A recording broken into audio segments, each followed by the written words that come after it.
bonjour à vous. Donc, on est 1, 2, 3, 4, 5, 6 pour vous là, cet après-midi, pour un programme assez chargé. Donc, docteur Santasouk, le pharmacien du CEPIAS, Agnès Petitot, l'infirmière coordinatrice, Nathalie Régineau, l'infirmière hygiéniste du CEPIAS, Sylvie Beaune, l'infirmière coordinatrice de l'équipe territoriale d'hygiène médico-sociale, et puis Florent Goubin. Voilà. Alors, un nouveau point. Donc, comme je disais tout à l'heure, très chargé en lien avec la reprise de l'épidémie, cette 5e vague, comme vous savez bien. Alors, vous êtes maintenant habitués de ce point épidémiologique sur la région. Donc, vous voyez ici les graphes de Covid Tracker qui montrent bien que ça repart.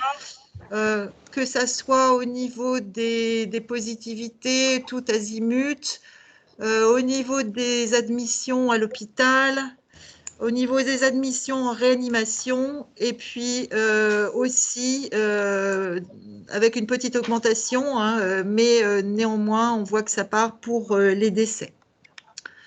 Si on regarde aussi les données qui sont travaillées par l'ARS Centre, vous voyez que ces dernières semaines, on a l'impression d'avoir une augmentation à nouveau des clusters. Ça rejoint bien l'impression que l'on a au CEPIAS, où on a pas mal de déclarations, pas mal de coups de fil qui vont dans ce sens-là.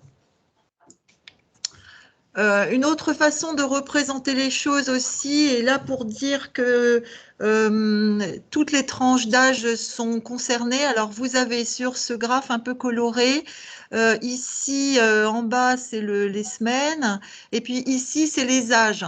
En partant de, là, c'est tous les âges, mais en partant de 0 à 9 ans jusqu'à plus de 90 ans. Et ce qu'on voit bien, c'est que ces dernières semaines, contrairement un peu à ce qu'on a vu d'habitude, bien là, on a tous les âges qui sont impactés dans les nouveaux cas qui sont diagnostiqués dans la région. Une autre façon de voir aussi, c'est les admissions à l'hôpital. Donc, on voit, alors il y a 3 courbes. Donc, la courbe en bleu foncé, c'est celle des vaccinés. Alors, quand on dit vaccinés complètement, c'est les 2 premières injections. Ce n'est pas encore le rappel. Ça sera dans l'avenir. Mais pour aujourd'hui, quand on dit vacciné complet, c'est avec les 2 injections. Donc, on voit que, bon, c'était très bas, mais ça commence aussi un petit peu à augmenter, en lien certainement avec la diminution de l'immunité vaccinale. Et puis, ce qui est très frappant, bien sûr, c'est l'augmentation forte des sujets qui sont non vaccinés. Alors, je n'ai pas mis les calculs ici et un graphe de l'adresse aussi, j'avais fait au niveau national. En fait, on a un risque d'être hospitalisé qui est multiplié par 5 entre non vaccinés et vaccinés lorsqu'on est entre 20 et 39 ans, qui passe à 10 entre 40 et 59 ans, 25, donc 25 fois plus de risque d'être hospitalisé entre 60 et 79 ans, et au-dessus de 80 ans, multiplié par 30. Donc ça, ce sont des chiffres qui ont été calculés la semaine passée, qui tiennent compte de toutes les études en temps réel, on va dire, au niveau national, et qui comptent vraiment le nombre de vaccinés hospitalisés dans la semaine, le nombre de non-vaccinés et la part des non-vaccinés hospitalisés. Donc, bon, ça, c'est quand même très, très net. Et ça montre bien que cette nouvelle vague, en grande partie, elle est en lien, évidemment, avec les sujets non vaccinés. Enfin, une dernière diapo, là, par rapport à la région Centre-Val de Loire, c'est l'occupation en réanimation. Donc, on est à mi-parcours. On est à 50% de la capacité des lits occupés par des patients Covid au jour d'aujourd'hui, ce qui a justifié qu'un bon nombre d'hôpitaux de la région passent en plan blanc dès maintenant.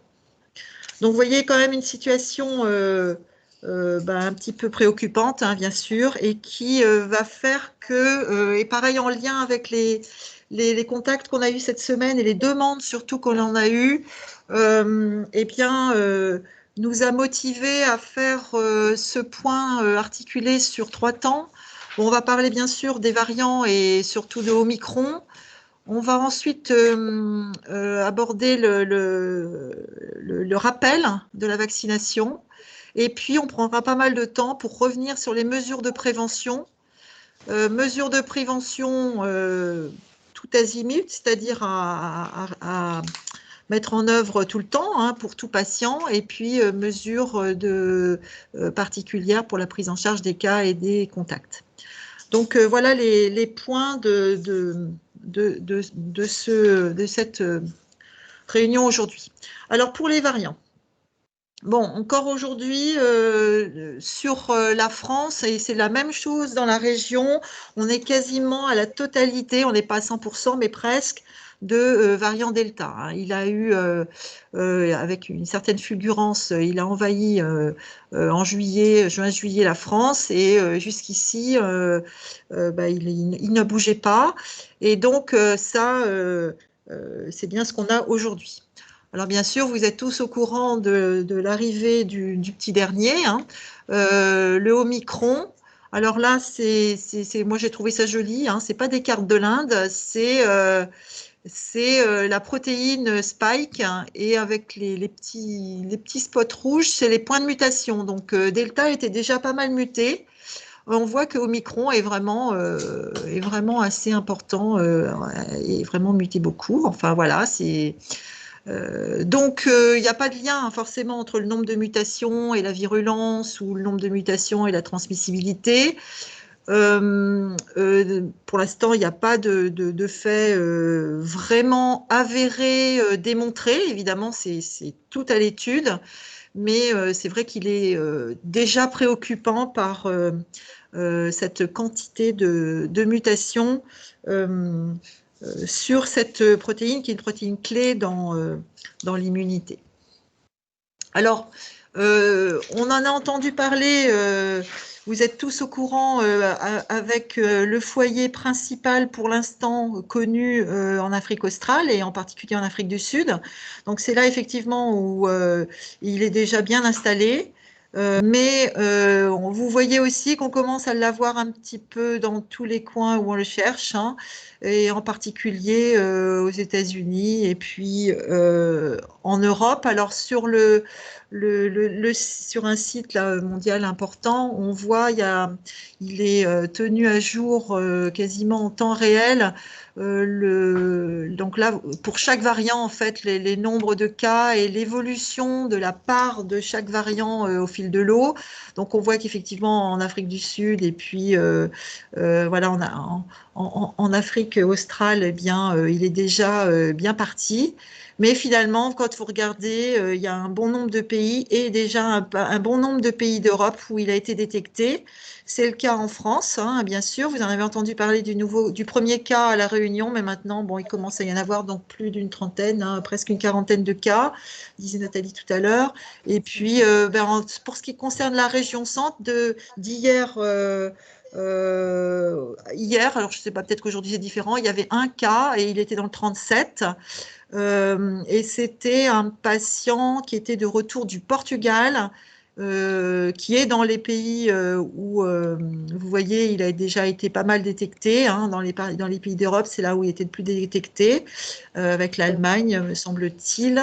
Et donc, retour du Portugal et contact avec un cas authentifié Omicron au Portugal. Voilà. Donc, bon, ça va certainement bouger, hein, mais pour l'instant,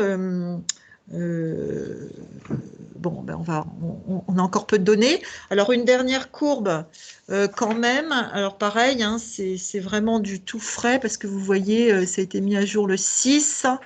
Ça, c'est le pourcentage pour chaque variant. Donc là, c'est Omicron par rapport aux virus qui sont séquencés par pays. Donc là, j'ai mis que les pays d'Europe, donc vous voyez, il y a l'Allemagne, la France, l'Italie, l'Espagne et le Royaume-Uni. Et donc, on voit que l'Allemagne, en fait, est déjà à plus de 2,5% de ces souches séquencées qui sont dues au Omicron. En fait, le professeur Gaudy, là, la virologue du CHU, me disait qu'elle avait des données qui, alors je ne sais plus de quelle, elle me disait que ce n'était pas encore publié, je crois, mais qui relatait du fait qu'en Allemagne, finalement, ils en ont déjà retrouvé en septembre dans des effluents des grandes villes d'Allemagne. Donc finalement, le foyer initial est vraisemblablement pas si simple que l'Afrique du Sud, hein. C'est peut-être beaucoup plus diffusé déjà. Et en tout cas, bon, on en saura plus, hein, certainement euh, au fil de l'eau, mais bon, voilà, ça va évoluer très vite. On avait une question. On nous demandait est-ce que les tests antigéniques sont capables de dépister le variant Omicron? Eh ben voilà, j'y arrive. Super. Donc voilà la diapo pour super transition, merci. Donc non, alors pour l'instant, les tests ne sont pas adaptés du tout. Pour pouvoir savoir si c'est un Omicron sûr de sûr, il n'y a que le séquençage pour vous dire. Alors bon, toutes les boîtes privées qui se font des tests, évidemment, je vous dis pas, ils sont en train de se mettre au travail hein, pour produire effectivement une actualisation de leurs tests très vite. Mais actuellement, c'est pas le cas. Donc, ce qui veut dire, c'est que quand il y a donc une suspicion hein, devant une suspicion de Covid, eh ben, il faut systématiquement rechercher par l'interrogatoire soit un séjour dans un pays d'à risque. Donc, vous avez vu, hein, je vous avais mis les pays qui sont actuellement listés, mais ça va évoluer hein, beaucoup, ou des contacts avec des gens qui ont été dans ces pays-là et qui sont revenus depuis moins de 2 semaines. Donc, dans ces cas-là, il faut faire une RT-PCR et il n'y a que ça qui peut éveiller, on va dire, à quelque chose qui ressemblerait au Omicron. En fait, quand on fait une RT-PCR, on fait souvent, alors la plupart des labos qui font ça, ils ont le Thermo Fisher pour lequel, en fait, le Omicron rend un résultat négatif, hein, donc ne matche pas avec le gène qui est dans cette PCR. Donc le fait d'avoir un Covid positif, enfin des signes ou une forte suspicion et d'avoir un Thermo Fisher négatif doit éveiller une suspicion. Alors ça n'est qu'une suspicion, mais ça doit faire continuer. Donc, la voie que font les laboratoires, c'est qu'ils font le criblage. Ils cherchent si on est en présence d'une souche sauvage, d'un variant, les variants les plus connus, hein, en particulier l'Indien, avec leur petit nom là, l'Indien et l'Anglais. Eh bien, si cette PCR de criblage est négative pour les mutations de ces principaux variants, ça ne permet pas d'affirmer qu'il s'agit d'un Omicron, mais là encore une fois, c'est une suspicion, et là on va dire que c'est une suspicion un petit peu plus forte. Donc dans tous ces cas-là, en fait, quand on a donc une suspicion et qu'on a ces résultats-là, eh bien, il faut continuer par le séquençage. Alors le séquençage, jusqu'ici, c'était uniquement au CNR, mais en fait, maintenant, donc ça, je me suis fait confirmer hier hein, encore par le laboratoire du CHU. Avec Orléans, ils sont tout à fait ensemble hein, dans cette logique et le séquençage est possible. Hein, donc, il faut il faut se mettre en contact avec le laboratoire devant toute suspicion et envoyer. Ils font du séquençage et on a la réponse en 2 jours. Donc, voilà. Et puis, ça n'est qu'avec le séquençage qu'il pourra y avoir une affirmation qu'il s'agit de Omicron. Alors, toujours des questions concernant les tests antigéniques. Est-ce que ça sous-entend qu'un patient qui aurait le variant Omicron serait négatif au test antigénique? Eh ben, ça, je ne sais pas exactement. Je ne crois pas. Je ne crois pas. C'est juste il va être positif, mais on va pas savoir que c'est un variant. En fait, si vous savez, il y a deux étapes. Il y a dans la PCR et dans tous les tests, il y a le fait de savoir que c'est positif ou négatif, et ensuite la caractérisation des mutants principaux. Et donc, ça, c'est fait en temps, de façon, on va dire, quasiment systématique, hein. Et puis, alors, il y a toute une partie qui part en séquençage. Ça, c'est une façon randomisée au niveau national. Et ce qu'on appelle le criblage, qui est fait pour arriver à suivre les principaux mutants. Et c'est ces manips-là qui ne permettent pas, en fait, qui apparaissent négatives finalement avec les PCR classiques. Donc, on nous pose la question des tests salivaires aussi. Est-ce qu'ils permettent de dépister Omicron? Bah, le test salivaire, tout dépend ce qu'il y a derrière. Si test salivaire, ça veut dire que c'est la salive, donc ça c'est un prélèvement, hein, le prélèvement de la salive. Mais après, ce qui est sûr, c'est que avec là, avec la confirmation ne peut se faire que avec la PCR, que ça soit Omicron, hein. Il y a une publication, donc vous en avez peut-être entendu parler, qui n'est pas publiée, puisque c'est un préprint en fait, hein. C'est pas, des auteurs qui ont déjà mis en ligne leur publication, mais elle n'a pas encore fait l'objet d'une review. Alors c'est des modèles mathématiques. J'ai essayé de sortir des graphes mais en fait, c'est d'une complexité sans nom, mais qui se base donc sur les résultats en Afrique du Sud et qui semblerait dire que il y aurait possiblement une diminution d'efficacité vaccinale et même peut-être d'échappement à l'immunité, c'est-à-dire que les personnes qui ont déjà fait un Covid, normalement, jusqu'ici, il était admis que lorsqu'on faisait une infection Covid, on faisait l'acquisition d'une immunité très forte. Et bien là, qu'il y aurait un échappement de ce variant particulier. Euh, En fait, c'est pas du tout pour l'instant établi, hein. Il va falloir qu'il y ait d'autres études et c'est le suivi des patients qui le dira. Pour l'instant, il ne semble pas y avoir une résistance particulière au vaccin, une diminution de l'immunité, une diminution il ne semble pas non plus y avoir plus de virulence. Il semble par contre y avoir encore plus de capacité à transmission, ce qui était déjà le fait avec le variant Delta, mais là qui serait encore plus importante. Selon quel mécanisme, ça on ne le sait pas encore. Voilà. Donc voilà ce qu'on peut dire aujourd'hui de Omicron. Donc bien sûr, c'est à suivre. Alors maintenant pour la vaccination. Alors, on a repris quelques diapos pour souligner, hein, comme que vous pouvez utiliser comme outil pédagogique pour souligner l'intérêt de la vaccination. Alors, sur ce graphe, vous avez à gauche les gens de moins de 65 ans et à droite les plus âgés, avec à chaque fois 4 courbes, c'est des courbes de mortalité. Alors, les courbes de mortalité, donc là, c'est la survie, et donc plus on est vers le bas, plus moins il y a de survie, en fait, plus il y a de mortalité. Donc, par exemple, on va commencer par le plus facile, les personnes âgées qui ne sont pas vaccinées et qui sont PCR positifs, donc qui ont le Covid. Vous voyez, il y a une survie qui est très, très inférieure aux autres populations. Ensuite, vous avez les complètement vaccinés ici et, alors attendez que je ne me trompe pas, et qui ont le Covid.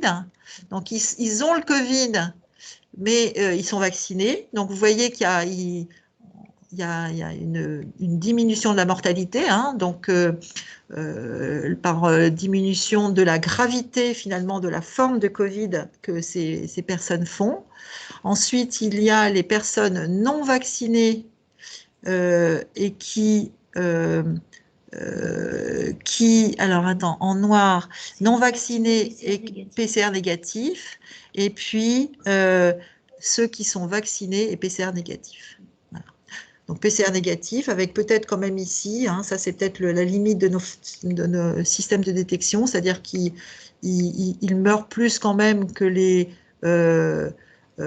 vaccinés. Donc, bon, c'est pas le vaccin qui les tue, hein, puisque c'est bien les vaccinés qui survivent plus, mais vraisemblablement parce qu'ils font des Covid qui sont pas détectables, hein, qui sont pas détectés par des le limite du seuil de détection des manips. Et puis, vous avez la même chose pour les sujets les plus jeunes, avec, on ne va pas rentrer dans les détails, mais vous pouvez les voir, vous pourrez prendre du temps. Hein. On a une mortalité, bien sûr, la plus importante pour les personnes non vaccinées et Covid. La mortalité du vaccin Covid, point d'interrogation. Oui, Chez alors. les personnes âgées, point d'interrogation. Bah, c'est vrai quand on voit ça, mais enfin bon, voilà, c'est en tout cas, moi je pense que c'est surtout peut-être le fait que en fait, quand on a des PCR négatives, et que peut-être qu'il y a certaines personnes qui ont quand même fait le Covid, mais qui ça n'a pas été détecté parce que le prélèvement était peut-être pas de bonne qualité, ou trop tôt, ou trop tard, enfin voilà. Alors, une deuxième façon de le présenter, c'est sur l'intérêt de la vaccination, c'est sur la survenue des infections. Donc là, c'est les données de l'adresse, et donc vous avez les cas positifs non vaccinés, hein, qui redémarrent bien, les cas positifs vaccinés qui redémarrent aussi, et puis, mais ça, c'est les vaccinés. Schéma, tout. Alors ça, c'est vacciné avec le rappel. Ah oui, c'est ça qui était intéressant. C'est pour ça que je l'ai mise, parce que vous avez la bleue foncée ici. C'est non seulement les vaccinés, mais vaccinés avec rappel. Donc c'est ceux qui ont eu 3 ou 4, on va voir d'ailleurs avec les immunodéprimés, c'est 4, qui ont eu le rappel. Donc là, on voit vraiment l'effet du rappel, hein, qui revient rebooster la réponse, alors qu'à l'inverse, là on voit que les gens vaccinés mais qui n'ont pas le rappel, bon, ils redémarrent, hein, il y a à nouveau des cas. Alors il y en a certes moins que des non-vaccinés, mais il y en a quand même. C'est bien pour ça qu'il faut faire le rappel. Alors ensuite, troisième et dernière façon de présenter les choses, c'est celle que je vous avais déjà montrée tout à l'heure, avec les chiffres que je vous avais dit du risque. Hein, et là, on va dire que c'est carrément nos chiffres. Hein, donc, on va bien dans le sens de tout le monde.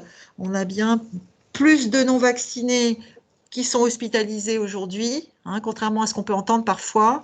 Et ce qui est aussi très vrai, qui n'apparaît pas ici, c'est que non seulement ils sont plus souvent hospitalisés, avec un risque qui donc est multiplié par 5 jusqu'à 30 en fonction de l'âge, mais en plus, en réanimation, si on considérait l'hospitalisation en réanimation, là, c'est quasiment que des non-vaccinés. Les gens vaccinés qui sont hospitalisés aujourd'hui, il y en a, et certainement beaucoup en lien avec une diminution de leur immunité et un rappel qui n'est pas encore fait, mais ils sont, enfin en tout cas au CHU la semaine dernière, il n'y en avait encore pas en réanimation. Voilà. Les vaccinés avec rappel sont actuellement les plus de 65 ans, où les soignants en majorité ne sont-ils pas plus attentifs aux gestes barrières? Non, bah si, c'est tout un tout. C'est sûr que c'est très difficile. Alors, il y a plein de... Il y a des sites où vous pouvez trouver des données où les gens essayent de dissocier tout, mais là, c'est très, très difficile. Effectivement, hein, tout est emmêlé. Hein. C'est un tout, et d'ailleurs, vous verrez que c'est la dernière diapositive de cette conférence où on a bien remis nos gruyères, là, notre gruyère suisse, et j'ai mis que c'était un bundle de mesures, et j'ai mis un bouquet, un gros bouquet, parce qu'effectivement, tout fonctionne en synergie, en fait. Hein, et ça serait trop simple sinon. Alors, aussi, ce qu'on a voulu faire, on a voulu profiter de ce temps pour revenir sur les définitions. parce que on finit par s'embrouiller entre les doses, les injections, le rappel, etc. Donc, ici, on a résumé sur cette diapositive la façon dont on pense qu'il faut voir pour s'y retrouver. Hein. Donc, il y a deux choses. Il y a la vaccination et il y a le rappel. Donc, la vaccination, quel que soit le type de vaccin, elle comprend au moins 2 injections. Alors, au début, ce n'était pas vrai pour le Janssen, mais finalement, maintenant, c'est vrai. Il faut faire une deuxième injection systématique avec un ARN messager. Donc, on est bien dans ce cas que pour toutes les vaccinations, pour la plupart des gens, c'est-à-dire les sujets immunocompétents, il faut faire 2 injections. Le cas qui est un petit peu différent, c'est celui des sujets immunodéprimés sévères, où là, il faut une 3e injection en systématique. Donc, elle fait partie de la stratégie vaccinale, de la vaccination en elle-même. Et il faut bien distinguer ça des rappels qui, donc, pour le cas le plus classique des sujets immunocompétents, c'est un rappel. Donc, pour ces gens-là, c'est la 3e injection, mais c'est le premier rappel. Il y en aura peut-être d'autres, hein, si Covid ne veut pas nous laisser tranquilles encore longtemps. Et ce rappel se fait 5 mois après la 2e injection, donc la dernière injection des patients. D'accord? Et dans le cas des sujets immunodéprimés, ce rappel, il n'est fait que dans certains cas. Il faut d'abord s'assurer que ces personnes, avec leur statut d'immunodéprimé sévère, sont capables finalement d'avoir une réponse au vaccin. Donc, on fait une sérologie. On fait une sérologie 1 mois après la 3e injection. Et là, en fonction des résultats, on choisit. Soit il y a des anticorps, et à ce moment-là, ils sont éligibles pour le rappel. Donc, ils ont une injection qui se fait 3 mois après la 3e injection. Et puis ensuite, ils sont suivis tous les 3 mois avec une sérologie pour voir s'ils ont besoin d'autres rappels. Et s'ils n'ont pas fait d'anticorps, eh bien, le Conseil d'orientation de la stratégie vaccinale dit qu'il ne faut pas insister et ils sont plutôt éligibles pour les anticorps monoclonaux. Ça, c'est des recommandations du Conseil d'orientation. Pour l'instant, il n'y a que ça. Hein. Quand il y aura plus, on vous le dira, mais bon, ça permet déjà pour ces cas particuliers d'avoir une stratégie. Mais donc, on est bien dans 2 injections pour la vaccination et ensuite, on parle de rappel. Alors, on nous pose la question, chez les personnes âgées institutionnalisées, même si Covid, 2 injections? Alors, ça, c'est la diapo d'après. Ah, voilà. Super. Des transitions quand même. Les transitions, c'est incroyable. Alors, donc là, on rentre un petit peu dans les détails, effectivement, puisque ça, c'est la nouveauté. Hein, la HAS l'avait promis et l'a fait. Ils ont produit un document qui essaye de donner la stratégie en fonction des cas quand les gens ont fait une infection Covid. Avant la première injection de la vaccination, après la 2e injection de la vaccination ou entre les deux. Voilà, donc je pense que ça répond en particulier à votre question. Donc sur cette diapo, on a le cas des vaccins, enfin des gens qui ont au moins tout ou partie été vaccinés avec AstraZeneca ou un ARN messager, donc Pfizer ou Moderna. Donc, on va commencer par le plus simple. S'ils font leur infection Covid après la 2e injection, on ne fait rien de spécial, ils sont éligibles pour le rappel à partir de 5 mois après leur infection. Ensuite, s'ils ont fait leur infection avant la première injection, et bien à ce moment-là, ils ont une injection. On fait comme si l'infection avait été une injection. Donc, infection, injection, hein, c'est pas très loin. Hein. Et donc, on fait une injection unique. En fait, eux, ils vont avoir une vaccination avec leur infection d'abord, puis une injection unique à partir de 2 mois après l'infection. Et une fois qu'ils ont ça, ils sont considérés comme étant, entre guillemets, vaccinés, et ils auront droit à leur rappel à partir de 5 mois après la dernière injection. Ensuite, entre les 2 injections, donc là, il y a 2 situations. Soit ils ont eu leur Covid plus de 15 jours après la première injection.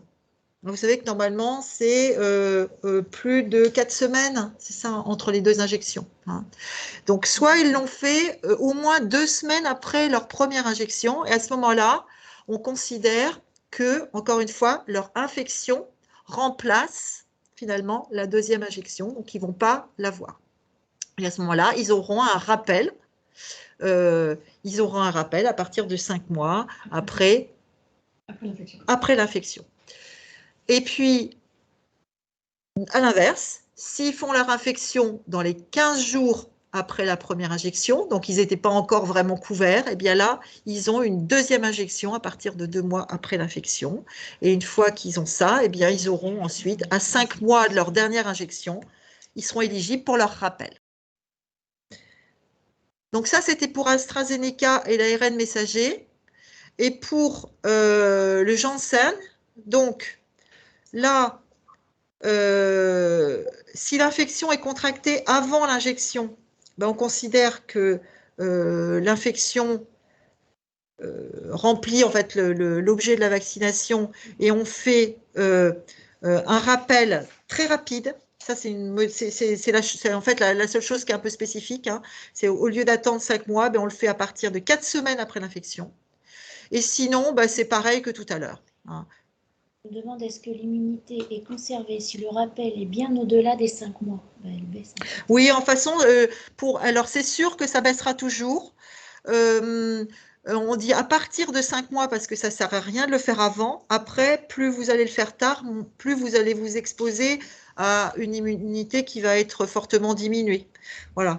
De toute façon, bon, on fait au mieux, mais ce qui est surtout à souligner, c'est plutôt de ne pas le faire avant.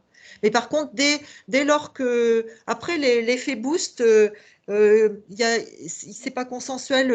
Il y a des fois des personnes chez qui ça va faire repartir plus, d'avoir attendu plus. Enfin, c'est pas à ma connaissance, il n'y a pas de choses complètement linéaires. Ce qui est sûr, c'est que si vous attendez trop, ben, votre immunité, elle va vraiment elle va être beaucoup diminuée. Alors, pour la deuxième injection après Covid, on l'a à partir de 2 mois. Mais jusqu'à combien de mois pour un soignant, par exemple? Là, à partir de 2 mois, à partir de, bah, c'est-à-dire que c'est à partir de, c'est-à-dire que bah, si c'est 3 mois, si c'est 4 mois, évidemment, ça marche. Hein. Et par contre, bah, il faut le faire le plus tôt possible à partir de 2 mois. Voilà. C'est pas plus compliqué que ça. Ça tient compte ben voilà, de la faisabilité et puis surtout certainement de beaucoup de résultats qui sont déjà produits. Hein. Encore une fois, c'est pas la peine de faire plus tôt, c'est à partir de 2 mois. Alors ensuite, il y a quelque chose qui est aussi un petit peu nouveau, qui porte sur les enfants. Alors, les enfants, en fait, il y a 2 groupes d'enfants qui sont éligibles, on va dire, pour la vaccination. Alors, c'est toujours le Pfizer et c'est une spécialité spécifique pédiatrique, hein, dosée, enfin, moins dosée que pour l'adulte. Donc, il y a 2 groupes d'enfants. Il y a d'abord les enfants qui sont eux-mêmes fragiles. Alors, c'est en lien avec toutes les pathologies qui ont été identifiées comme des fragilités, des facteurs de risque d'infection sévère chez l'adulte. Et puis, ça peut être élargi à des choses plus spécifiquement pédiatriques. Ça, c'est au cas par cas avec des avis médecins spécialistes qui suivent un enfant particulier et qui estimerait qu'il est particulièrement fragile. Et puis le deuxième groupe d'enfants qui sont éligibles pour le vaccin, c'est les enfants qui sont dans l'entourage de personnes elles-mêmes très fragiles. Ça, c'est la stratégie de cocooning, c'est-à-dire que c'est pour éviter la contamination donc, du grand-parent non vacciné, hein, qui ne serait pas vacciné, oui. Bon, des personnes qui sont, qui sont très fragiles et non vaccinés. Bon, après, ça peut être élargi, parce qu'après, on peut estimer aussi, j'imagine, que des personnes même vaccinées peuvent être rester quand même très, très, très fragile, on voit bien. C'est Hein. en étude. Donc, voilà, ça, c'est à l'étude. En tout cas, voilà, ça, c'est ce qui est sorti. Donc, vous avez une liste là. Pour ce qui concerne de l'intervalle entre les 2 injections, il n'y a pas de choses très établies. Il y a ce chiffre de 21 jours, donc qui est un petit peu plus court que pour l'adulte, mais qui n'est pas foncièrement écrit. C'est pas Dans dans d'autres pays, ça a été fait comme ça, fait comme ça, et les études portent là-dessus, mais pour l'instant, c'est pas... En fait, c'est des choses qui sont faites, mais c'est pas des choses qui font encore l'objet, en tout cas cet intervalle, d'une recommandation particulière. Alors, on nous demande s'il y a des textes pour les soignants récalcitrants. Non, on va y venir tout à l'heure. Ouais, la nécessité. Non, bah bien sûr que non. Il n'y a pas de texte. On va pas vers une. Bon, déjà, c'est très dur dans le sens où déjà les gens non vaccinés en principe ne peuvent plus exercer. Je pense pas, vu l'épidémiologie, qu'on va revenir en arrière ni aller plus loin. Je crois pas. C'est pas, en tout cas, c'est pas les bruits qu'on entend. On sent bien que il va y avoir une difficulté à faire passer le rappel. Hein. Donc c'est pour ça qu'on a pris du temps à vous donner là des diapositives qui on va dire, sont là pour vous faciliter la tâche à essayer tous ensemble avec évidemment les autres médecins de l'établissement pour motiver effectivement les professionnels à aller faire le rappel. Je pense que c'est vraiment les chiffres qui peuvent quand même être des éléments forts. Mais non, pour l'instant, on n'a pas de recommandations spécifiques. Alors, on a d'autres questions. Oui. Donc, pour les femmes enceintes au premier trimestre, est-ce qu'il faut faire ce rappel? Oui. Alors oui, on l'a pas mis, tu l'avais mis et en on fait, l'a. Il est recommandé pour les femmes enceintes. Alors, la vaccination est recommandée pour les femmes enceintes dès le premier trimestre et le rappel est recommandé pour les femmes enceintes dès le premier trimestre également. Oui, il n'y a rien qui. C'est plutôt l'inverse. Hein. Ce qui est embêtant chez la femme enceinte, c'est le Covid. Donc, jusqu'à présent, et avec beaucoup de recul quand même maintenant, il n'y a pas d'élément de contre-indication ni du vaccin, ni du rappel chez les femmes enceintes dès le premier trimestre. C'est l'inverse, en fait. L'inverse, c'est-à-dire qu'il faut protéger au maximum la femme enceinte du Covid. On nous demande le recul que l'on a sur les enfants. Alors, nous, en fait, comment dire, on pourra peut-être faire plus de documentation dans le prochain Actu Covid, si vous voulez.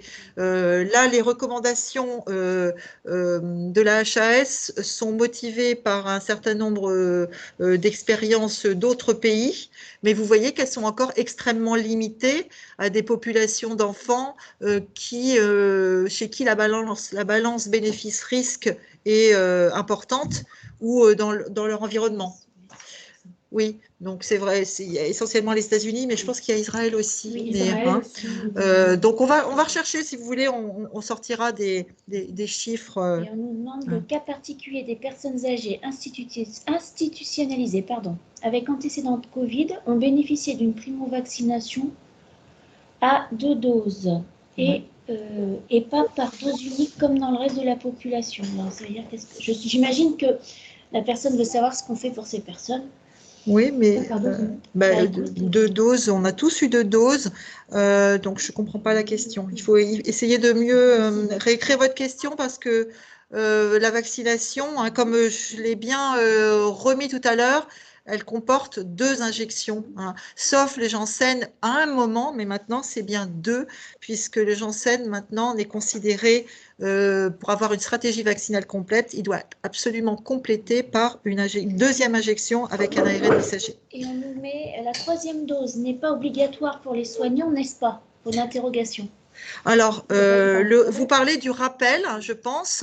Le rappel, pour l'instant, il n'est pas obligatoire, mais compte tenu du fait qu'il y a le pass sanitaire, alors c'est vrai qu'il n'y a pas de nouveau texte qui le rappelle, mais en creux, on peut tout de même bien le penser, puisqu'il a été dit que le pass sanitaire prendrait en compte à partir du 15 janvier le rappel, et que sans rappel, il serait inactivé.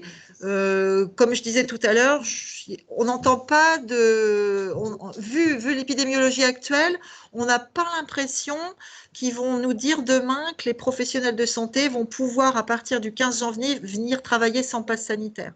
On a du mal à le concevoir. L'épidémiologie serait complètement réglée, on serait sorti d'affaires, peut-être, mais là, ce n'est pas du tout la sensation qu'on a. Même si Omicron nous envahit rapidement, certainement qu'on ne va pas quand même affronter la catastrophe, mais c'est quand même assez sévère, là ça part quand même assez vite, on sent que les équipes sont fatiguées, on sent que il va y avoir assez rapidement des déprogrammations pour protéger justement les équipes, mais on ne sent pas du tout un mouvement de retour en arrière à dire à partir du 15 janvier, on n'a plus besoin de passe sanitaire pour venir travailler. C'est plutôt l'inverse. Donc, mais vous avez raison, il n'y a pas eu d'annonce. Je pense qu'il y a un pari quelque part que les gens vont le faire automatiquement parce qu'il y a toutes les raisons de le faire. Voilà, c'est certainement… En tout cas, on a vraiment rien qui va à l'inverse de ça. Donc la question de la personne, je la repose. Donc les personnes en EHPAD ont eu 2 doses, même en ayant eu la Covid. Doit-on leur faire le rappel? Alors, ils ont eu 2 doses. Ils ont eu la Covid. Et ils ont eu la Covid après. S'ils ont eu alors 2 doses et Covid après la deuxième injection, oui, ils ont un rappel 5 mois, non pas après la dernière injection, mais après la dernière infection. Voilà.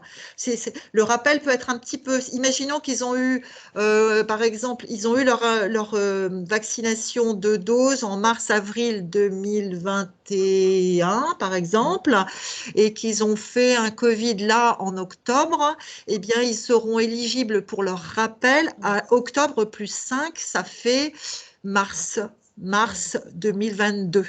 Voilà. Vous voyez? C'est peut-être plus clair comme ça avec des exemples. Alors, pour la dernière partie, c'est donc un peu prendre le temps de revenir sur les mesures de prévention de base à maintenir jusqu'à ce que la situation de l'épidémie le rende possible, et puis aussi à revenir sur les mesures spécifiques autour des cas et des contacts. Alors, on continue. Donc ça, c'est pour tout le temps. Donc évidemment, ce n'est pas exhaustif. On a repris, on a fait un choix parce qu'il y en a trop, mais on est reparti sur l'essentiel parce que on a eu quand même des questions là depuis 15 jours. On a l'impression que certains ont considéré que tout ça c'était l'histoire ancienne. Malheureusement, non. Donc, la sensibilisation des professionnels à l'autosurveillance, vous avez bien vu, ça circule un maximum dans la communauté. Là, avec le Omicron, il est vraisemblable, si ça se confirme, qu'il soit encore plus transmissible. Donc, dans la communauté, ça va encore plus être prégnant. Donc, bien sûr, la voie d'entrée du Covid dans les hôpitaux, ça va être encore, au moins en partie, par les professionnels. Donc, il faut rappeler de façon très, très, très forte qu'au moindre doute, la personne, lorsqu'elle a un symptôme, fièvre, mal de tête, courbature, alors ne parlons pas de la gueusie ou de l'anosmie, mais même d'autres, des choses moins spécifiques, il ne faut pas attendre, il faut directement, il ne faut pas venir travailler si on n'est pas encore au travail, si c'est le matin en se réveillant, il faut commencer par aller faire un test. Et puis, si le test est négatif, bien, tout va bien. Et s'il y a des symptômes et que le test est positif, bien là, on reste chez soi et c'est 10 jours. Si on est en train de travailler et que ça nous prend, eh bien, il faut partir et puis aller réaliser un test. Et de la même façon, arrêter son travail si on a des symptômes. On nous demande si on ne peut pas faire un test antigénique avant de faire une PCR. Parce qu'effectivement, on a mis diagnostic et RT-PCR sur la diapo. Oui, alors oui, bien sûr, vous pouvez toujours le faire en sachant que l'antigène positif, ben voilà, s'il est positif, ben certainement que vous aurez à éventuellement le faire refaire, mais voilà, c'est au plus simple. Mais c'est vrai que ça, c'est des diapositives qu'on a repris qui sont un peu anciennes et en fait, vous avez raison, il faudrait qu'on change. On mettra les deux. Deuxième chose, donc on continue le masque chirurgical. Bon, l'hygiène des mains renforcée, la vaccination, c'est bien évident. Alors là, pour le coup, c'est vaccination au sens très large, c'est-à-dire 2 injections plus le rappel. Hein. Là, on est bien clair. Et masque chirurgical en continu. Donc sur le masque, rien de nouveau, à part que voilà, il faut toujours que ça soit le masque chirurgical. Hein, et bon, sinon, qu'il ne faut pas qu'il soit humide. Et qu'il faut que vous en ayez en quantité suffisante pour pouvoir le changer quand même régulièrement et qu'il soit bien positionné à la fois sur le nez et sur la bouche. Ça, c'est quand même, bon, c'est de plus en plus quelque chose qu'on voit hein, toujours, hein, mais on voit toujours quand même des nez. On a tendance à voir des nez. Donc, il faut vraiment positionner bien le masque. Un test antigénique négatif n'élimine pas le diagnostic. Il faut une RT-PCR. Oui, ça c'est certainement ce qu'il faut qu'on vérifie où en sont les recommandations précises. Ça a toujours été le cas. La problématique de dire, enfin je sais pas, il faut qu'on vérifie là. Il faut qu'on vérifie exactement parce que c'est vrai qu'aussi par rapport à ce qu'on disait sur les tests antigéniques il y a 1 an. Il faut qu'on voit, en particulier, il y a eu par rapport aux tests pédiatriques, là, la HAS a dit qu'il fallait être beaucoup plus confiant par rapport aux tests antigéniques maintenant et qui pouvaient être utilisés, par exemple, on y verra tout à l'heure, il y a une petite diapo là-dessus avec les tests qui sont pas, avec des prélèvements qui ne sont pas oropharyngés, par exemple. Et bon, il faut regarder, mais c'est vrai que le gold standard pour un professionnel, moi je serais assez favorable pour laisser ça comme ça, c'est que ça soit le RT-PCR, mais on va chercher, c'est une question. Si c'est positif, ils vont demander systématiquement la. Oui, de toute façon, si c'est positif, ça sera. Mais là, la question là, de la personne qui pose la question, c'est au cas où c'est négatif. Alors, on nous demande, on disait, je pensais que l'éviction était passée à 14 jours. Alors là, quand on parle de 14 jours, c'est les mesures complémentaires pour un cas en établissement sanitaire ou médico-social. Un professionnel, enfin, en dehors, dans la communauté, c'est 10 jours. Oui, on va revenir sur les cas des patients et des résidents. Hein, mais là, les professionnels dans la communauté, comme dit Agnès, c'est 10 jours. Avant, c'était 7 et maintenant, c'est 10. Juste une diapo pour replacer le port du masque FFP2, hein, pour bien souligner qu'il n'est pas dans... il ne doit pas être porté en continu, hein, c'est bien le masque chirurgical qui doit être porté en continu et qui doit être réservé uniquement pour les soins à risque majeur d'aérosolisation. Donc, vous avez toute la liste ici et certainement qu'il pourrait y en avoir d'autres. Et ça, c'est pour tout patient en période Covid. Hein. Ce n'est pas que pour des patients à contact ou que des patients atteints de Covid. C'est pour tous les soins à risque majeur d'aérosolisation, tant que la situation épidémiologique est celle qu'on connaît. Et à ce moment-là, il faut bien le mettre. Il faut vérifier l'étanchéité en faisant un check adapté. Donc, ça nécessite de bien être formé pour bien le mettre correctement. Et là, il est protecteur. Autre mesure qui est importante et vraiment, on veut le souligner de façon forte, c'est l'aération des locaux. Alors, dans les dernières recos, il faudrait presque laisser ouvert tout le temps. Nous, depuis longtemps, on a mis 15 minutes 3 fois par jour au minimum et on pense que de vous demander plus, c'est certainement un petit peu beaucoup. En tout cas, c'est le plus que vous pouvez faire, mais bon, il fait froid quand même, hein. Voilà. Donc ça, c'est très important parce que ça permet de diluer et donc ça diminue le risque. Autre point important, c'est la nécessité d'avoir des produits dont vous avez bien vérifié qu'ils sont virucides avec la norme 14476. Ça, c'est très important. Et puis, de manière générale, hein, de renforcer le bio-nettoyage par rapport à, on va dire, l'habitude, hein, c'est-à-dire de renforcer le rythme habituel, en particulier avec des lingettes, hein, et éventuellement avec en priorité toutes les zones qui sont touchées, hein, par les mains, et plutôt en diminuant, s'il faut diminuer la quantité de temps quelque part, celle des sols, hein, parce que le Covid et les autres virus, une fois qu'ils sont sur le sol, en général, ils y restent. Donc, plutôt diminuer les sols et augmenter les surfaces hautes. Une diapositive spécifique pour les gants, parce que là, c'est un constat que beaucoup ont eu, hein, et un point crucial, c'est le port des gants.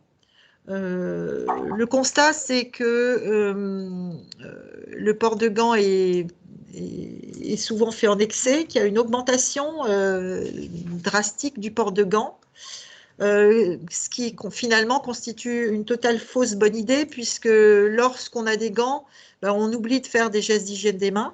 En fait, on collecte beaucoup de pathogènes sur ces gants.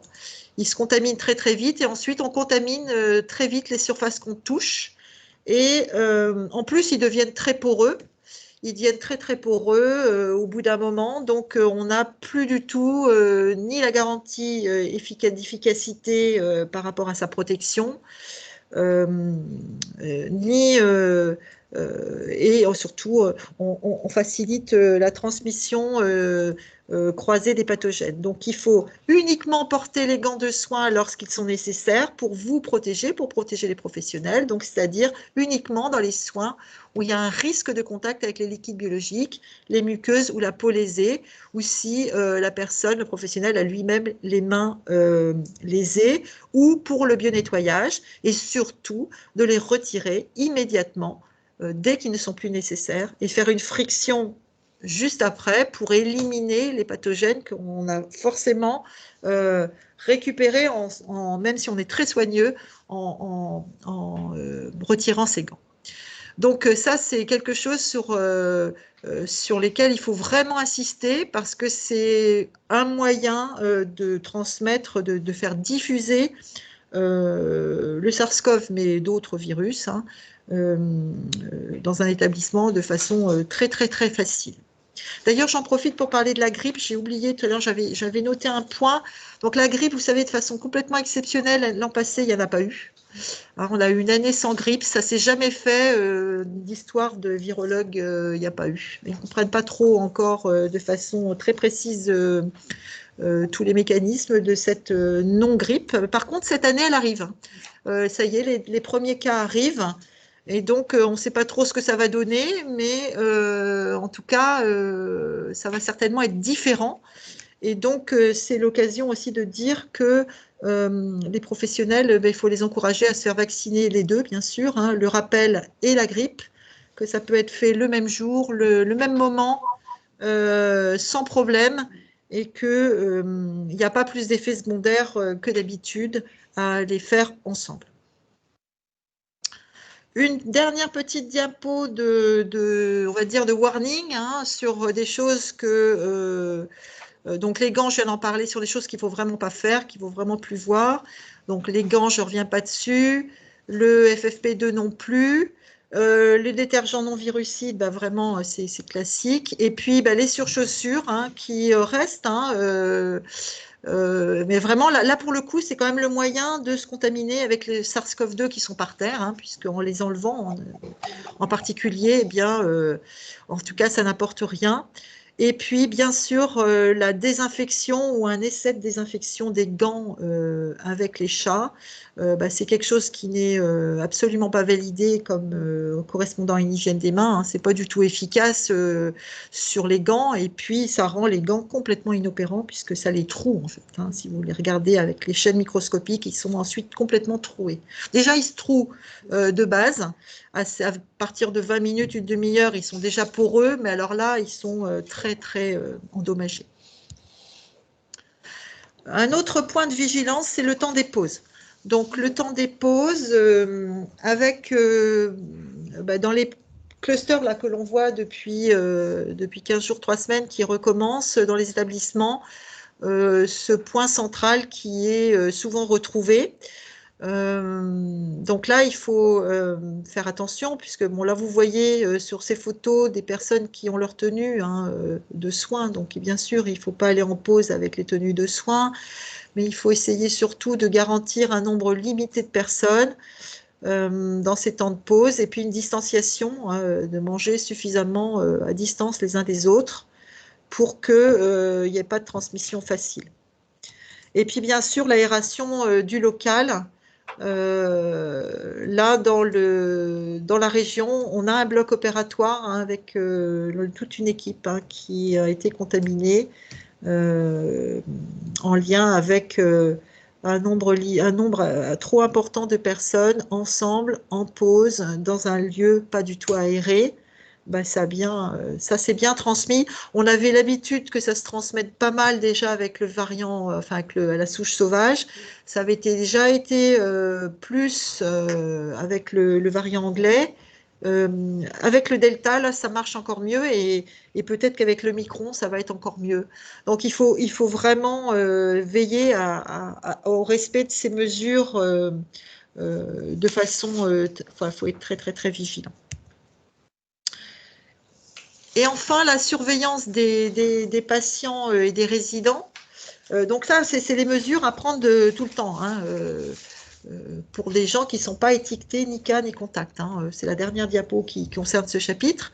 Donc, c'est bien sûr surveiller les patients et les résidents et effectivement faire au moindre signe, pareil que tout à l'heure pour les professionnels, la recherche de ce diagnostic avec dès le résultat positif, la mise en place ce qu'on va appeler les précautions Covid. On va revenir dessus pour redétailler ce que ça veut dire, qui vont durer 14 jours ou 24 jours en fonction de la présence de facteurs de risque d'évolution vers une forme sévère de Covid. Alors, on a plusieurs questions par rapport à ça. Il y a des personnes qui ont demandé si on doit dépister les résidents de retour d'hospitalisation. Alors, en plus de la PCR à 48 heures, en faire une à J7 supplémentaire. Et sensiblement la même question pour les retours de séjour en famille. Alors là, pour le coup, il n'y a pas de nouvelle recommandation. Donc, jusqu'ici, on était plus dans la surveillance. Oui. Hein. On était retombé à un niveau de surveillance. On avait vraiment levé, c'est pas nous, les mesures avaient été levées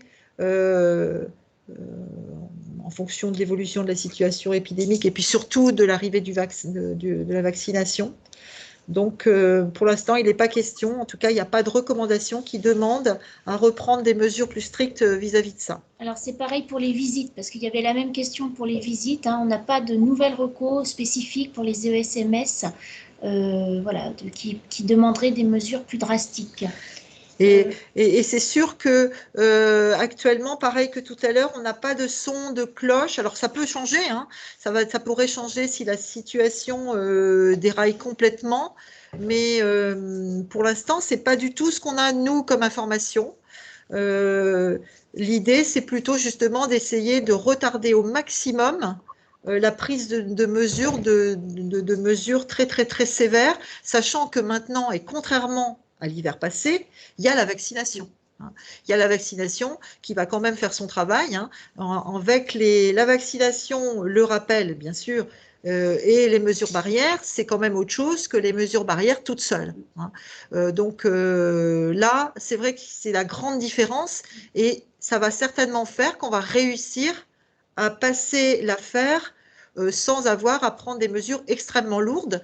Mais ça veut dire qu'on risque d'avoir des petits clusters, mais d'où l'importance de surveiller, vraiment d'être en alerte et de savoir isoler et tester, isoler dès la première alerte, auquel cas vous aurez effectivement peut-être des petits clusters, mais on n'aura pas les grands clusters comme on a eu, parce que quand même, l'effet vaccinal, il est quand même significatif. Hein.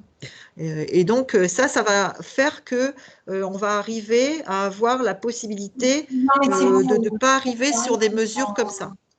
Alors, il y a quelqu'un qui indique que dans certains services, ils mettent des linges humides dans le bas des portes lors d'utilisation de l'Optiflo. Alors, l'Optiflo, c'est les aérosols.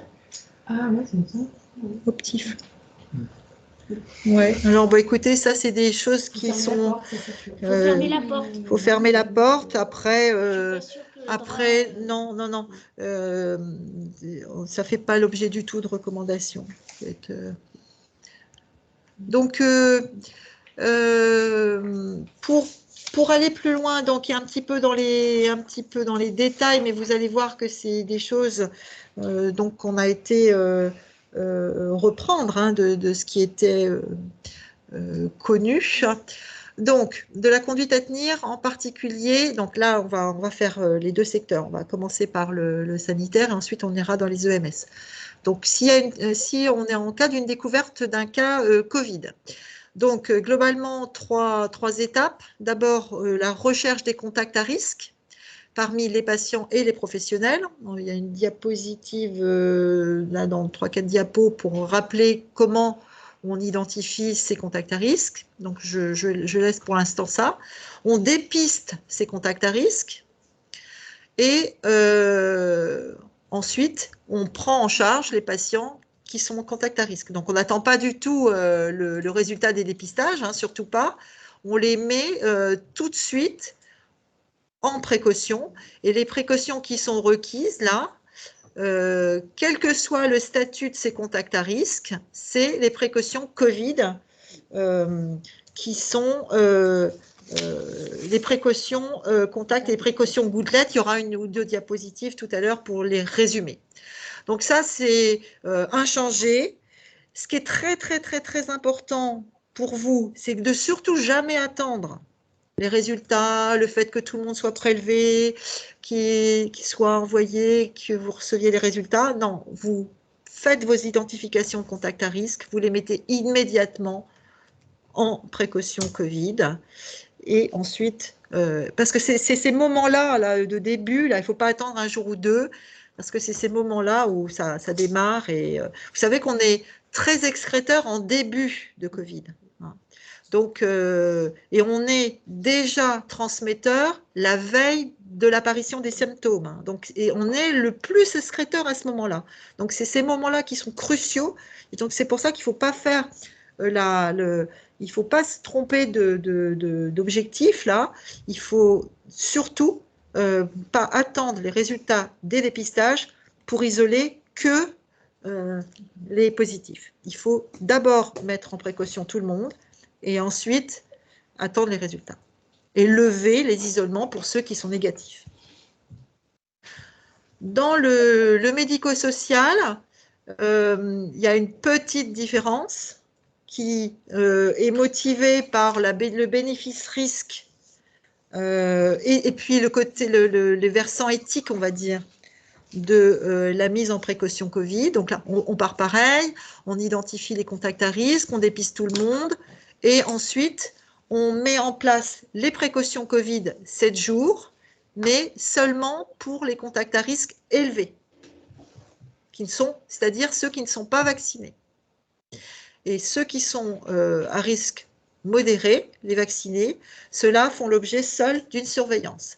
Ça sera peut-être amené à changer ça, mais pour l'instant, c'est ça. Hein, parce que on sait bien que pour les sujets âgés, l'arrêt des activités collectives, les visites au cas par cas, etc. C'est des mesures très lourdes en termes on va dire, d'éthique, hein, en fait, hein, d'acceptation. Et donc, la surveillance est seulement demandée. Pour ce qui concerne vous avez vu autour d'un cas, on cherche les contacts éventuellement on cherche les contacts dans les professionnels. Alors c'est difficile d'avoir un contact à risque avec un professionnel, en principe, puisque le professionnel, en principe, il met tout le temps son masque, en principe, il ne mange pas avec les résidents ou avec les patients, mais enfin bon, il peut y avoir, au cas par cas, des contacts à risque avec un cas. Dans ces cas-là, donc, il n'y a pas d'éviction systématique dès lors que le n'est pas symptomatique. S'il est symptomatique, ben là, bien sûr, il y a une éviction. Sinon, il va faire un test et immédiatement et à J7 et il y a une surveillance qui se fait. Si c'est le professionnel qui est un cas, comme on a dit tout à l'heure, en principe, l'éviction est systématique. Donc, on a bien dit c'est 10 jours. Hein, c'était 7, c'est maintenant 10. Et il y a bien sûr la possibilité de dérogation envisageable, mais vraiment, vraiment, vraiment que si on ne peut pas faire autrement, parce que c'est quand même compliqué à gérer, en fait. Hein, si la personne est asymptomatique, si elle est vaccinée schéma complet, il peut y avoir au cas par cas éventuellement une dérogation, mais c'est pas ce qu'on recommande. En tout cas, et alors au retour, hein, c'est ça, les mesures particulières pendant 7 jours. Alors, les mesures particulières, c'est en fait de déjeuner vraiment de façon isolée, malheureusement, de prendre ses pauses de façon isolée, bon, pour une durée qui n'est pas très longue, mais enfin qui est de 7 jours. On nous demande s'il y a une différenciation des recours qu'on vient de citer en fonction de la 3e dose réalisée ou non. Non, pour l'instant, et c'est un peu, on va dire, on est un peu dans une situation un peu floue, un peu d'un vide, c'est-à-dire qu'il y a des sous-entendus que, enfin, je pense on peut considérer qu'à partir du 15 janvier, quand vous verrez schéma complet, ça voudra dire les 2 premières injections plus le rappel. Actuellement, c'est un peu au cas par cas parce qu'il peut y avoir des professionnels qui sont complètement loin, c'est-à-dire déjà de leur vaccination initiale. Hein. Et donc, non, actuellement, c'est vrai qu'il n'y a pas un texte qui dit aujourd'hui, pour les gens qui ont été vaccinés, imaginons en février-mars 2021, eh bien, on ne peut plus parler de schéma vaccinal complet s'ils n'ont pas eu le rappel. Il n'y a rien qui le dit. Tout est sous-entendu que, en tout cas, au 15 janvier, pour le coup, ça sera le cas.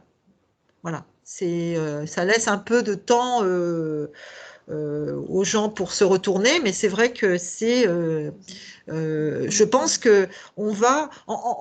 c'est vrai qu'on voit pas, on n'entend rien qui va dans le sens inverse.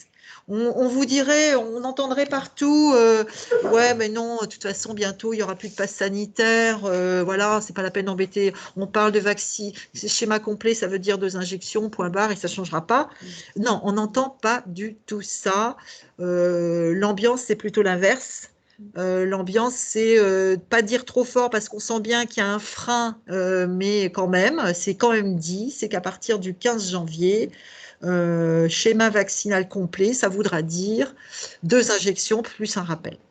Voilà. Alors, on repose la question du professionnel qui est contact. Est-ce qu'il peut venir travailler ou pas? Oui, il est pas, du moment qu'il n'est pas symptomatique. S'il est symptomatique, là, Il n'y a pas photo, il est symptomatique, hein, de toute façon, il devient cas lui-même. Voilà, on rentre dans une logique de cas, il part. S'il n'est pas symptomatique, on fait ce qu'on a fait depuis le début, c'est-à-dire qu'on dit cette personne, elle peut, dans la mesure où elle fait sa PCR là, à J0 le jour où elle découvre ce statut de contact et à J7, eh bien, elle peut continuer à travailler tout en maintenant, bien sûr, les mesures de façon stricte. Après, c'est à vous, et ça, je sais qu'à chaque fois qu'on présente cette diapositive, c'est à chaque fois les mêmes questions. Je pense que ça doit poser des problèmes avec certains professionnels. Il y a certains professionnels chez qui ça doit être compliqué de proposer de ne pas s'arrêter, ou à l'inverse, il y a des gens, ça doit être compliqué de faire l'inverse, de leur proposer de s'arrêter. Donc, en fait, franchement, le taux de transmission, quand on n'est pas symptomatique, quand on respecte les mesures barrières strictement, quand on respecte même pendant les pauses le fait de la distanciation, la transmission, elle va être extrêmement faible et elle va certainement être beaucoup plus faible que d'aller au supermarché avec votre masque et puis la moitié des gens qui ont le masque qui n'est pas sur le nez. Donc, il faut raison garder. Maintenant, voilà, ce sont les recours. Donc voilà, alors que juste pour la personne, en fait, quand c'est le cercle familial, pour les tests RT-PC, pour les tests PCR, donc on vous a mis, donc c'est 7 jours si en fait on est en dehors du foyer. Bien sûr, si on reste dans le même cercle que la personne K, le professionnel, il fera son test à J17. C'est-à-dire 10 jours, c'est 7 jours après la guérison du cas. C'est-à-dire que la guérison du cas, c'est 10 jours. C'est pour ça que vous avez 17 jours. Donc en gros, si c'est un enfant qui est malade, son parent peut venir travailler sous réserve de respecter les mesures que Nathalie vous a citées tout à l'heure de manière très stricte. Mais il faudra faire son contrôle à 17 jours après. Voilà. Alors, juste cette petite diapo pour rappeler comment on recherche les contacts autour d'un cas, que ce soit un professionnel, que ce soit un patient. Donc, imaginons là par exemple sur cette diapositive que un patient ou un résident ait le début des symptômes le jeudi soir. Vous voyez, jeudi soir. Voilà. Bon, ça veut dire que là, mercredi, jeudi matin, il n'avait pas de symptômes. On est d'accord, hein, le début des symptômes jeudi soir. Eh bien, pendant toute cette période, il était déjà contagieux. Il transmettait déjà. Donc, il faut rechercher les contacts rapprochés, c'est-à-dire sans le respect des mesures barrières. Donc, par exemple, un patient ou un résident, ça va être le résident de sa chambre, hein, s'il ne porte pas de masque en permanence dans sa chambre.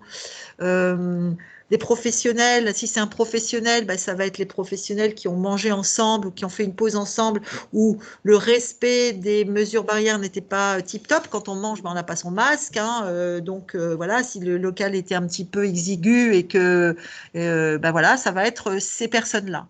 Hein. Masque arraché par le patient, par exemple. Hein.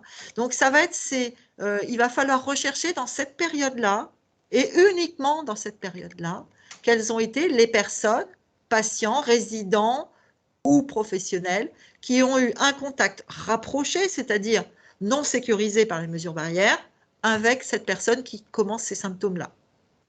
Cette personne-là, elle est mise en précaution, bien sûr, dès ce moment-là, ou si c'est un personnel, il rentre chez lui. Et les contacts, si c'est des patients ou des résidents, ils sont aussi mis en précaution. À partir de ce moment-là.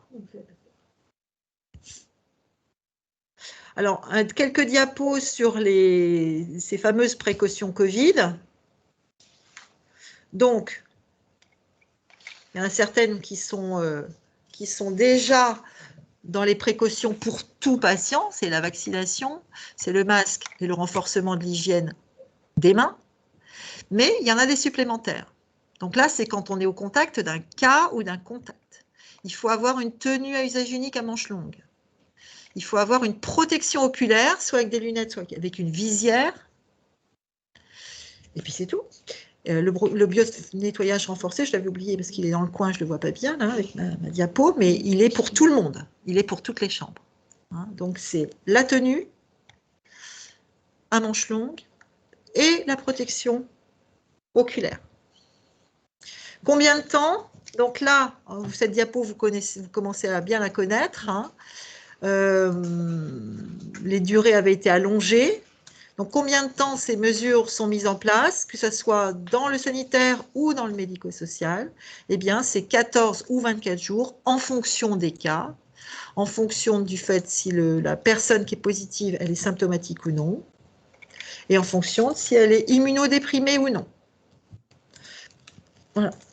Et ça, c'est quel que soit le variant, que ce soit le Omicron ou le sauvage ou le Delta ou le prochain, jusqu'à nouvel ordre, c'est les mêmes temps et c'est les mêmes mesures. Ils sont extrêmement efficaces. Si vous les mettez en place, vous n'avez pas de cluster, ou si vous avez un cluster, il est tout petit et il s'arrête tout de suite.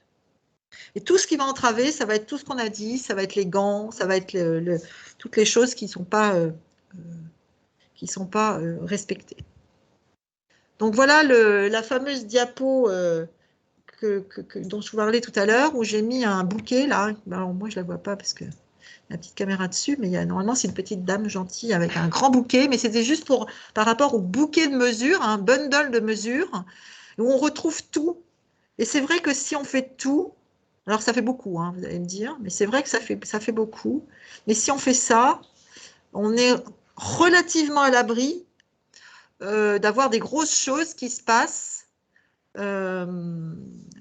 Et certainement que la chose la plus importante, bon, la vaccination, hein, on ne va pas y revenir, les mesures barrières, vous avez bien compris, mais c'est vrai que peut-être où il faut donner tous un grand effort là, c'est de recommencer à redire aux professionnels et aux personnes, aux professionnels pour eux d'abord, l'autodétection précoce, et puis aux professionnels pour la surveillance des premiers signes chez les patients et les résidents.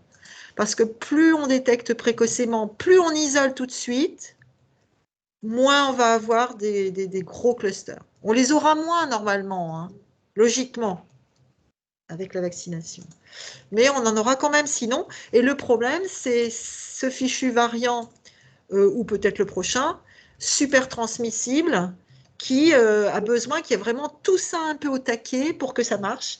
Et qu'à l'inverse, bah, sinon, voilà, c'est pas, ça donnera encore des événements rapides, un peu explosifs dans les établissements.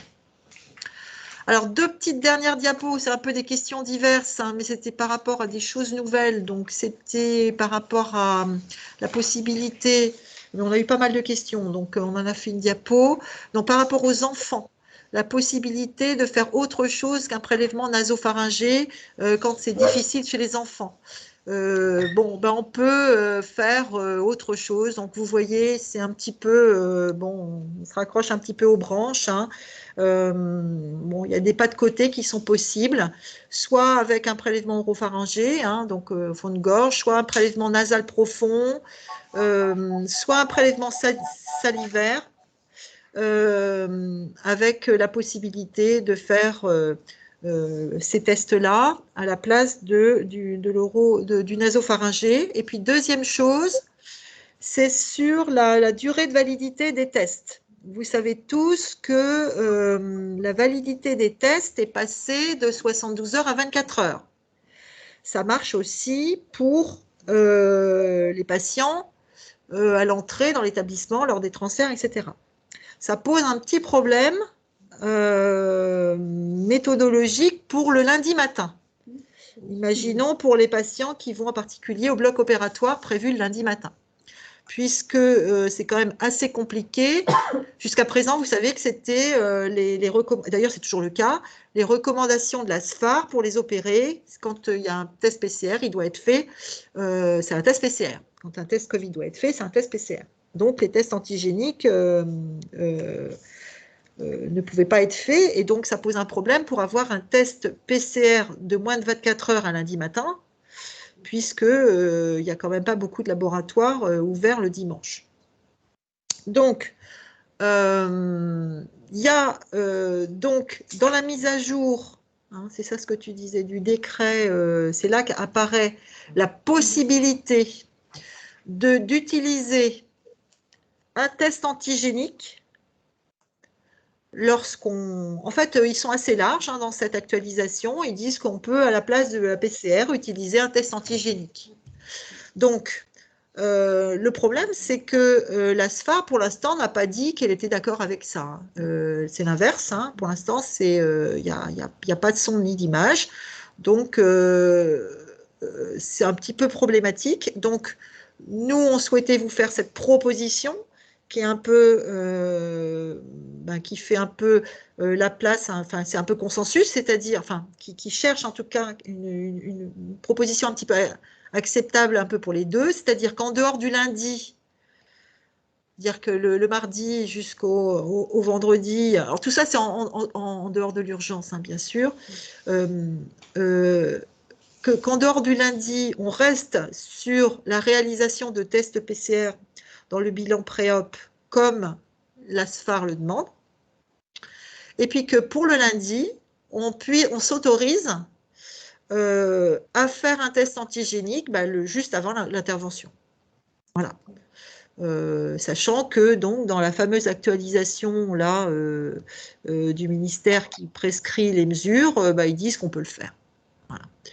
Donc voilà ce qu'on vous propose par rapport à ça. C'est un peu bancal, mais enfin, au moins ça respecte pour, on va dire, 4 jours sur 5, les recommandations de la SFAR. Voilà. Bon, on sait que les tests antigéniques, c'est quand même un petit peu moins sensible. Bon, voilà, on sait.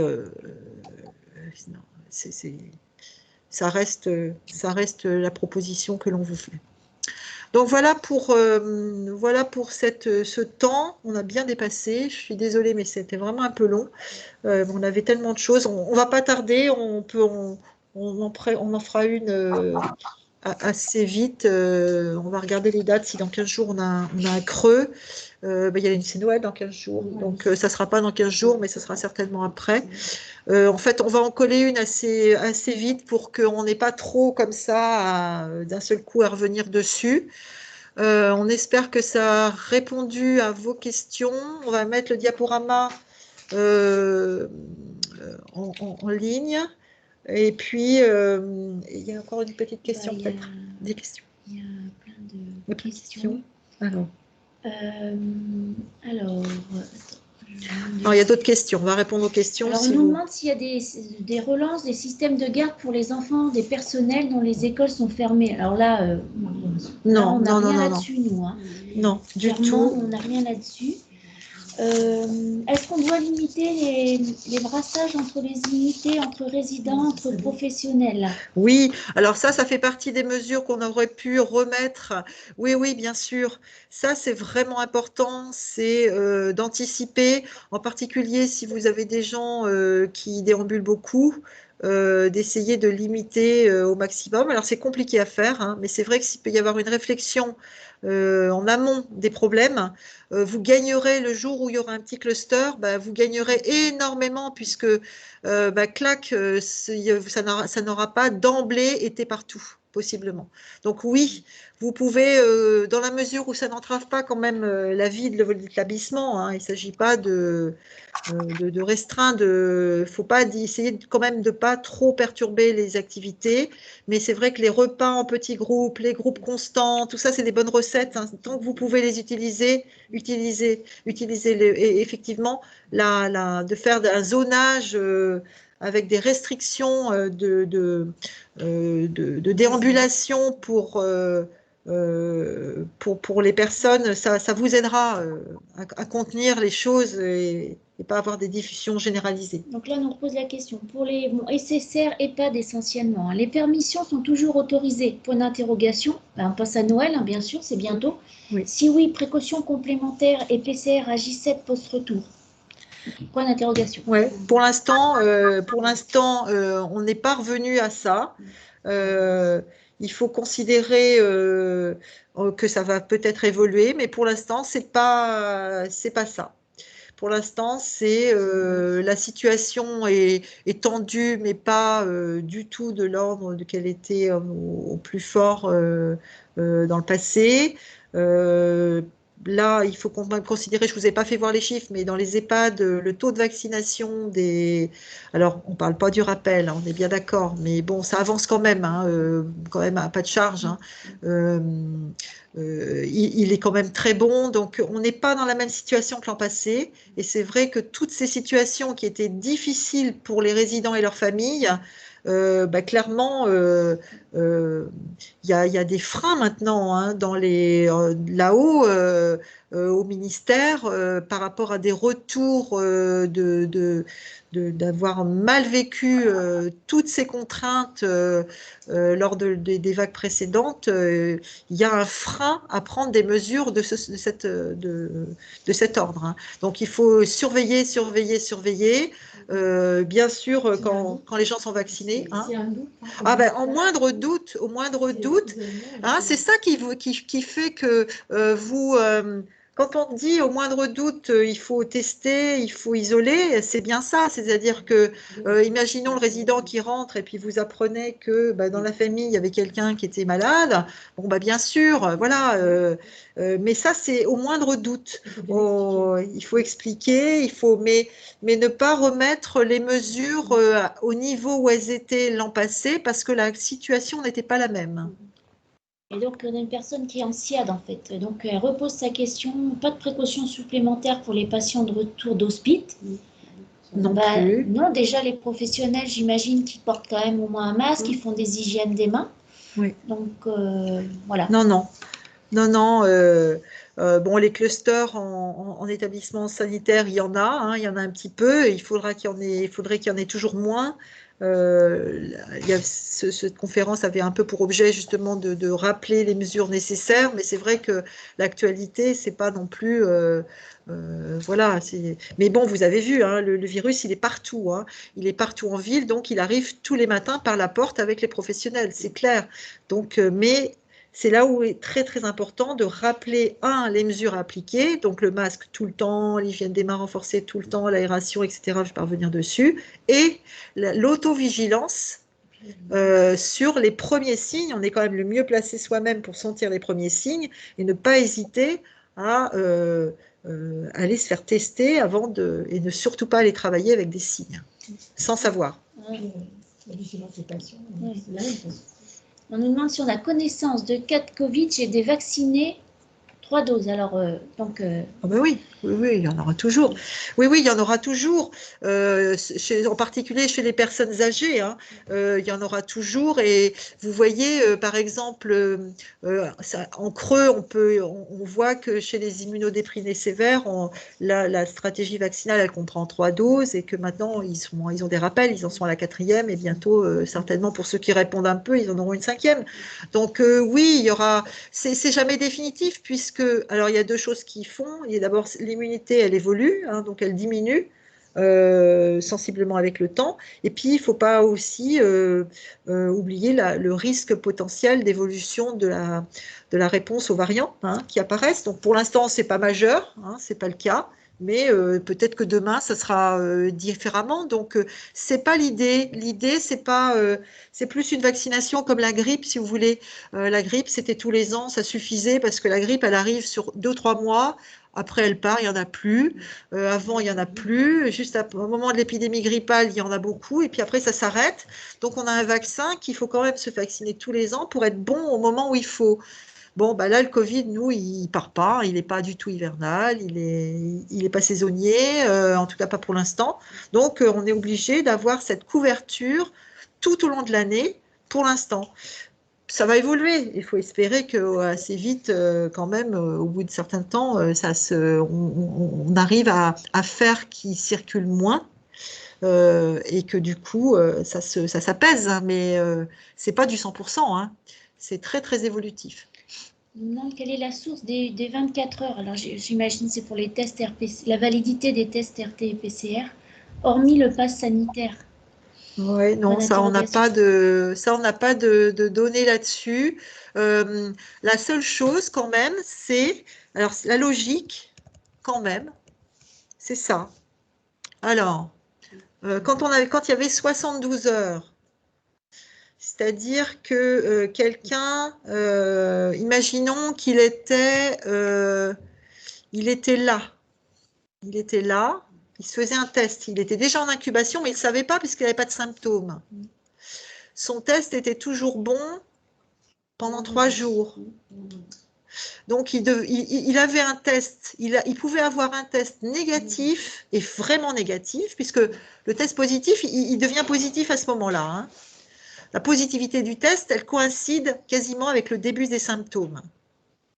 Donc, ces gens-là, ils sont déjà transmis, ils transmettent déjà, et ils n'ont pas de signes, ils sont PCR négatifs, et pourtant ils transmettent. Imaginons que vous faites votre test ici, il est toujours valide jusqu'à vendredi, or finalement, vous êtes Covid depuis 3 jours. Donc, je pense que c'est plus ça, bon, pour réduire cette marge d'erreur, en fait, hein. Voilà, je pense que c'est ça l'idée. Mais après, oui, c'est ça, je pense. C'est juste ça. On nous demande de consignes pour les professionnels, si juste 2 doses, pas de rappel au 15-1. Pour l'instant, je pense que il y a 2 solutions. Soit ça ne se durcit pas et il ne se passera rien, c'est-à-dire que d'ici le 15 janvier, tout est réglé, il n'y a plus de Covid et les plans blancs sont désamorcés et tout va bien. Et je pense que ça passera crème, comme on dit. Soit c'est l'inverse et je pense que ça sera comme les gens qui ne sont pas vaccinés actuellement, c'est-à-dire qu'ils seront suspendus, malheureusement. Voilà. Honnêtement, on n'en sait rien, mais encore une fois, on n'a pas de bruit qui dise l'inverse de ça, hein. Et c'est vrai qu'on ne voit pas comment, là, en un mois, la situation épidémiologique va s'inverser totalement. On a peut-être un peu trop, peut-être même attendu pour faire ce premier appel, hein, cette 3e injection, et ça part un peu là. Donc, je pense que c'est plutôt l'inverse qui va se passer, c'est-à-dire qu'il va y avoir un durcissement et comme ça a été le cas pour les aménagements, c'est-à-dire que les gens ont été suspendus au bout d'un moment, hein.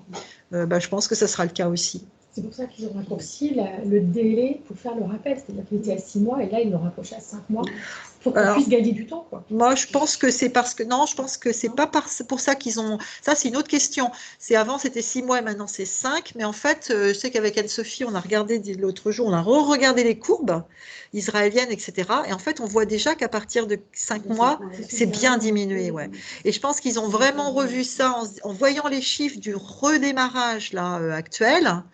Je pense que l'analyse, c'est finalement, c'est plutôt 5 que 6 qu'il faut attendre. Sinon, on attend trop. Et je pense qu'on a un petit peu attendu. Bon, on apprend en faisant, hein, mais je pense que c'est par l'expérience des Israéliens qui ont eux-mêmes été surpris aussi, hein. Mais c'est vrai, quand on regarde les courbes où on disait à partir de 6 mois, ça descend significativement, en fait, déjà à partir de 5 mois, ça marquait le coup, hein.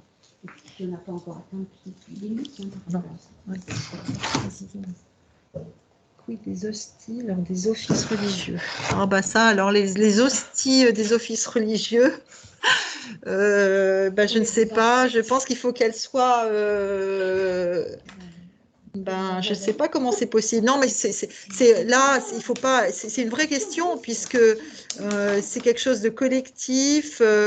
C'est vraiment, vraiment super à risque. En principe, ça ne devrait pas être possible, je pense. À moins qu'elle soit emballée une par une, je ne vois pas comment ça peut être possible. Parce que c'est vrai que ça fait des manipulations, ça fait une exposition. Après, ouais. Moi, je suis allée en enterrement il n'y a pas longtemps, il n'y en a pas eu. Non, il n'y en a pas eu. Quid de l'immunité cellulaire pour la vaccination des immunodéprimés avec le nouveau test CERBA mis au point récemment? Ben, ça, on n'a pas connaissance de ça. Je n'ai pas connaissance de ça. Si vous pouvez nous envoyer plus de détails, on n'a pas connaissance de ça du tout. On rajoutera dans le compte-rendu si on trouve des choses. Non, pour les immunodéprimés, donc vous avez bien compris, il faut 3 injections pour considérer que le vaccin est fait. Hein, et ensuite, effectivement, la question se pose d'éventuellement un rappel, qui là, c'est à 3 mois, la dernière injection. Mais ce rappel, il dépend du résultat de l'analyse de la sérologie. Alors, c'est peut-être ça dont vous parlez. Donc, effectivement, cette sérologie, elle a pour objet de voir si cette personne, elle a répondu ou pas au vaccin. Si elle a répondu, très bien, on considère qu'elle répond au vaccin, donc on continue à lui faire des rappels. Enfin, on lui fait un rappel et on continuera éventuellement à lui faire des rappels parce qu'elle répond bien, donc tant mieux pour elle. Si à l'inverse, on lui a fait ces 3 injections, son vaccin, et qu'on montre par l'analyse sérologique qu'elle n'a pas l'anticorps, qu'elle ne répond pas, et ben là, on considère que ce n'est pas la peine d'insister et que donc, voilà, on jette l'éponge et là, il y a une possibilité éventuelle d'être éligible pour les traitements anticorps monoclonaux, etc. Mais là, c'est notre repère de manche. Mais après, les détails de cette analyse sérologique, j'avoue qu'on n'a pas eu le temps. On regardera ça de près si vous voulez pour la prochaine fois.